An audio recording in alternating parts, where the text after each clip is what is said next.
Good evening. So இந்த video வந்து 6th February ஒரு ஒரு 5 to 6 நியூஸஸ் வந்து எடுத்திருக்கேன். பேங்கிங் எக்கானமி சம்மந்தப்பட்ட ஒரு நியூஸ். ஸோ இது ஒரு நல்ல ஒரு டிஸ்கஷனாக இருக்கணும் அப்படிங்கிற மாதிரி தான் நான் இந்த இனிஷியேட்டிவ் வந்து ஸ்டார்ட் பண்ணியிருக்கேன். ஸோ ஹோப்ஃபுல்லி நல்லபடியாக போகணும் நான் நம்புகிறேன்.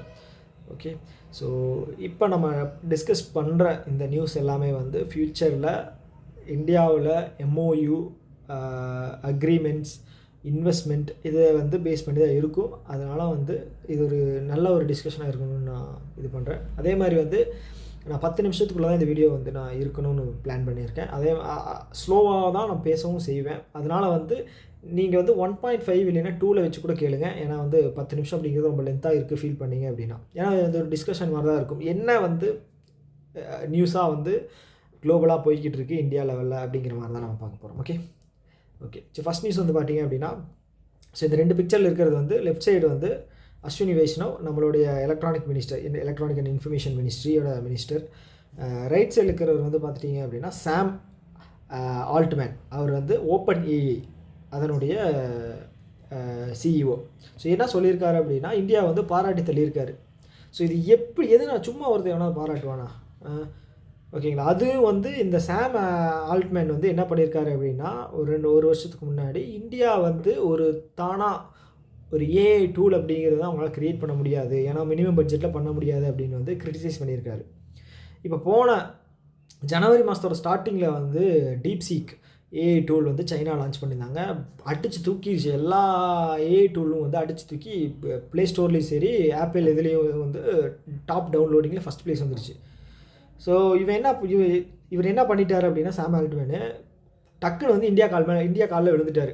ஸோ இந்தியா தான் வந்து ஃப்யூச்சரில் வந்து லீடராக இருக்க போதே இல்லை. ஏன்னா வந்து அதெல்லாம் பெரிய ரீசன் என்ன ஒன்றும் கிடையாது. இந்தியா வந்து ஒரு பெரிய மார்க்கெட், ஓகேங்களா.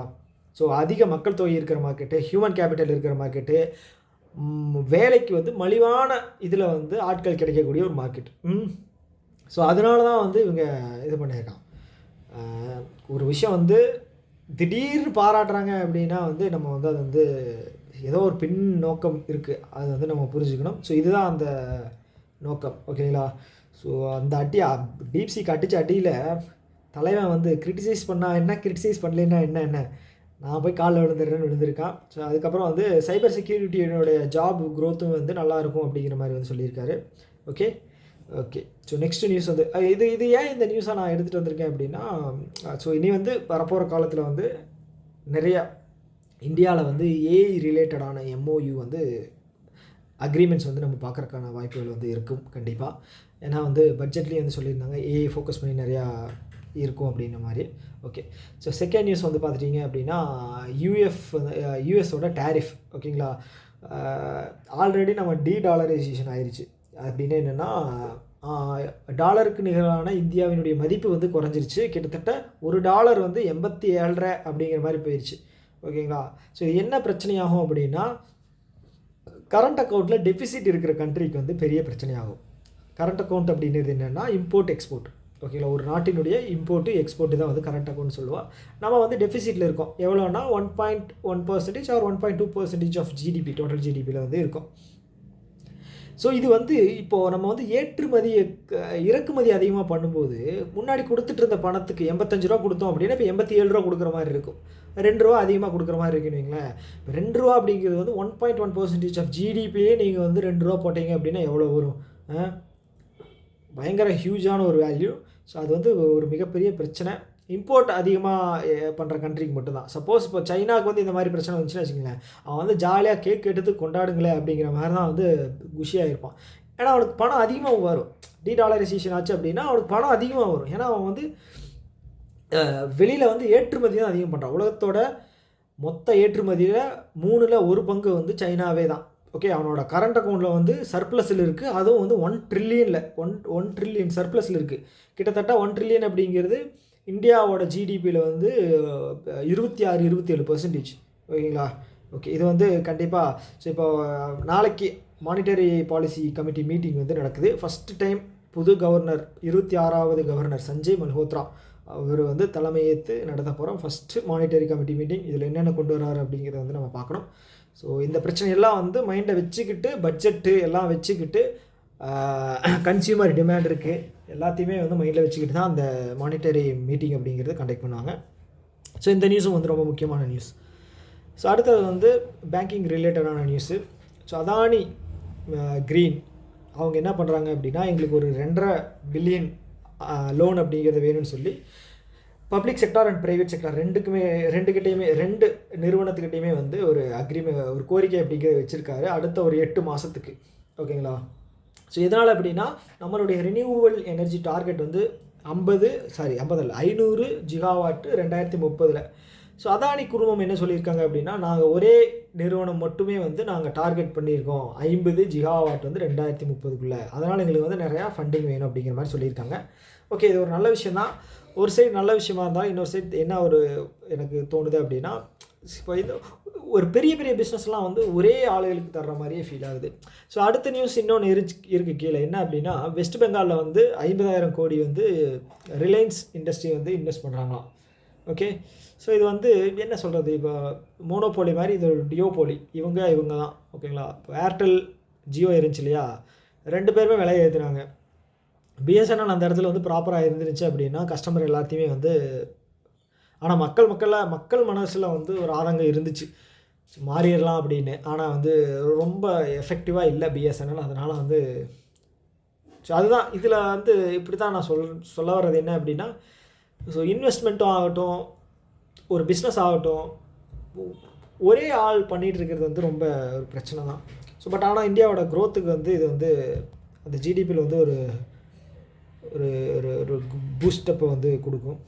ஓகே, ஸோ அடுத்த நியூஸ் எங்கேயோ வச்சுருந்தேனே. ஓகே, இதுதான் முக்கியமான விஷயம். இந்தியாவினுடைய பிரதமர் வந்து யூரோப்பியன் யூனியனுக்கு வந்து சமிட் இருக்குது. என்ன சமிட் அப்படின்னா, இங்கே இருக்குமே ஏஐ சமிட் வந்து 10-11 இருக்குது. அவர் வந்து போவார் எங்கேன்னா ஃப்ரான்ஸில். ஓகேங்களா? அங்கே முடிச்சுட்டு கையோட யூஎஸ்க்கு போவார் ட்ரம்ப்பை வந்து பார்க்குறதுக்காக. ஓகேங்களா? ஃபஸ்ட்டு விசிட் வந்து இந்தியாவினுடைய பிரைம் மினிஸ்டர் போகிறது, அதாவது எலெக்ஷனுக்கு அப்புறம், யூஎஸ் எலெக்ஷனுக்கு அப்புறம். ஸோ இப்போ என்ன பிரச்சனை ஆகுது அப்படின்னா, ட்ரம்ப் வந்து ஆல்ரெடி சொன்ன மாதிரி டேரிஃப் போடுறேன் அப்படின்னு சொல்லியிருந்தாரு. ஸோ இப்போ நமக்கு வந்து டேரிஃப் போட்டால் தான் நம்ம இருக்க முடியுங்க. ஏன்னா அவங்களோட இதில் வந்து அவங்களுக்கு பெரிய விஷயமே கிடையாது. ட்ரம்ப் வந்து எடுத்த ஒரு தப்பான முடிவு என்ன அப்படின்னா, உள்நாட்டு உற்பத்தியை வந்து இங்கே கம்பெனிஸ் வந்து எங்களுக்கே தேவையான கம்பெனிஸ் அதை வந்து நாங்களே உற்பத்தி பண்ணி இது பண்ணுவோம், ஏன்னா வேலைவாய்ப்பு எங்களுக்கு வந்து அப்போ தான் அதிகம் அப்படி சொல்லியிருந்தாரு. இது வந்து ஒரு முக்கியமான ஒரு தப்பான ஒரு முடிவாக தான் எனக்கு படுது. ஏன் அப்படின்னா, இப்போ இந்தியாவில் ரா மெட்டீரியல் அப்புறம் வந்து ஹியூமன் கேபிட்டல், அதாவது சம்பளம் கொடுக்க வேண்டியது வந்து யூஎஸ் கம்பேர் பண்ணும்போது ரொம்ப கம்மி. இப்போ 600 ரூபா ஒரு பொருளை தயாரிக்கிறதுக்கு செலவாகுதுன்னு வச்சுக்கோங்களேன். இதில் வந்து வாடகை வரும், இடத்தோட வாடகை, ரா மெட்டீரியல் ப்ரைஸு, கூலி. ஓகே, ஃபார் எக்ஸாம்பிள் 600 ரூபா ஆகுதுன்னு வச்சுக்கோங்களேன். அதே ப்ராடக்ட்டு சேம் குவாலிட்டியில் யூஎஸில் தயாரிக்கிறதுக்கு 4000 ரூபா ஆகும். ஓகேங்களா? இப்போ நம்ம வந்து இதை வந்து டேரிஃப் போட்டு இம்போர்ட் டியூட்டி போட்டு அவனுக்கு அனுப்பும்போது 1000 ரூபா வருதுன்னு வச்சுக்கோங்களேன். அவனுக்கு வந்து 3000 ரூபா லாபம் தான். ஸோ அங்கே வந்து ஒரு எக்ஸ்ட்ரா கொஞ்சம் அதிகமாக வச்சு விற்றா கூட அவனுக்கு வந்து பெருசாக இம்பேக்ட் இருக்காது. ஸோ இதையே வந்து அவனும் வந்து நாங்கள் எங்ககிட்ட வாங்குகிற பொருளுக்கும் நாங்கள் டேரிஃப் போனோம் அப்படின்னா, நீ ஆல்ரெடி அதிகமான விலையில் தான் விற்கிற. ஏன்னா வந்து நம்ம செக்யூரிட்டி என்ன சொல்கிறது, இந்த டிஃபென்ஸ் ப்ராடக்ட்ஸ் எல்லாம் வந்து அவங்ககிட்ட இருந்தால் வாங்கலாம். 32 ட்ரோனோட விலையே வந்து பார்த்துட்டிங்கன்னா 35,000 கோடி என்னமோ, 35,000 கோடியோ 36,000 கோடியோ. ஸோ இவ்வளோ விலையில் அதிகமாக இருக்கிற ப்ராடக்ட்டை நாங்கள் வாங்குறதே பெருசு. ஆனால் வந்து உன்னோட டாலரில் வந்து நீ டேரிஃப் போடுற அப்படின்னா அது எவ்வளோ வரும்?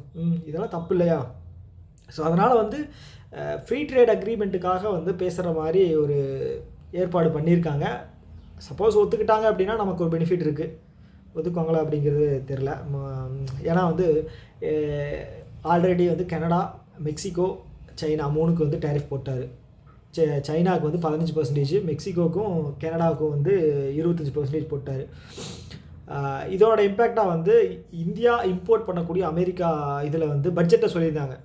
ஹார்டி டேவிட்சன் வந்து 50% இம்போர்ட் டியூட்டி இருந்துச்சு, நாங்கள் 40% குறைச்சிக்கணும் அப்படின்னு சொல்லியிருந்தாங்க. ஸோ அது வந்து நான் சொன்னேன் இல்லையா ஒரு கதை, அது வந்து அந்தபடி ஆகுது அப்படின்னா இந்தியாவுக்கு வந்து ரொம்ப ஒரு ஒரு ஒரு என்ன சொல்கிறது, ஒரு ஏமாற்றமான ஒரு நிலைமை தான். ஸோ இப்போது யூரோப்பியன் யூனியன் மேலேயும் போடுறேன்னு சொல்லியிருக்காரு யார், ட்ரம்ப்பு. ஸோ இப்போ இப்போ ஒரு ஸ்டோரியாக நீங்கள் இமேஜின் பண்ணிக்கோங்களேன். இப்போ இமானுவேல் மேக்ரானு கால் பண்ணி விஷ் பண்ணுறக்காக கால் பண்ணுறாருன்னு வைங்களேன், யூஎஸோட எலெக்ஷனில் ஜெயிச்சதுக்காக. ஹலோ ட்ரம்ப், நான் இமானுவேல் மேக்ரான் பேசுகிறேன். நீங்கள் யூஎஸ் எலெக்ஷனில் வின் பண்ணது எனக்கு மகிழ்ச்சி, வாழ்த்துக்கள். யார் நீ? ஃப்ரான்ஸோட பிரசிடெண்ட்டா? உன் மேலே நான் டேரிஃப் போடுறேன். யோ, நான் உனக்கு விஷ் பண்ணதான் கால் பண்ணேன், என் மேலே எதுக்கே டேரிஃப் போடுறேன்? அதெல்லாம் தெரியாது.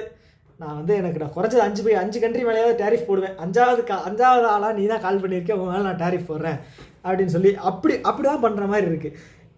ஒரு இதாக இருக்கணும், ஒரு பிளான். நீங்கள் வந்து ஆன்டி சைனா மைண்ட் செட்டில் இருக்கீங்க அப்படின்னா உனக்கு ஓகே, பிரச்சனை இல்லை. ஆனால் எங்கள் மேலே ஏன்டா இப்படி பண்ணுறீங்க? இந்தியா வந்து டாலருக்கு நிகரான முன்னாடி நியூஸில் டிஸ்கஸ் பண்ண மாதிரி தான். அது எவ்வளோ அடி வாங்கியிருக்கு. இப்படி பண்ணால் என்ன பண்ணுறது? சரி பார்ப்போம். 11ஆம் தேதிக்கு மேலே வந்து ட்ரம்ப்பு போகிறாரு. ஸோ என்ன பேசிக்கிறாங்க அப்படிங்கிறத பொறுத்து தான் வந்து இந்தியாவினுடைய, ஏன்னா வந்து நம்ம வந்து ஏற்றுமதி அதிகமாக பண்ணுற நாடுகளில் வந்து ஃபஸ்ட்டு நாடு வந்து யூஎஸ்ஏ. ஓகேங்களா? ஸோ அது வந்து ஒரு முக்கியமான விஷயம் தான். பார்ப்போம் எப்படி இருக்கும் அப்படிங்கு. இந்த வீடியோவில் வந்து டிஸ்கஸ் பண்ண நியூஸ் எல்லாமே வந்து யூஸ்ஃபுல்லாக இருந்திருக்கும்னு நினைக்கிறேன். ஸோ உங்களோட கருத்துக்கள் ஏதாவது இருந்துச்சு அப்படின்னா கமெண்ட் பாக்ஸ் சொல்லுங்கள். இன்னொரு வீடியோவில் மீட் பண்ணலாம். Ta-ta, bye by.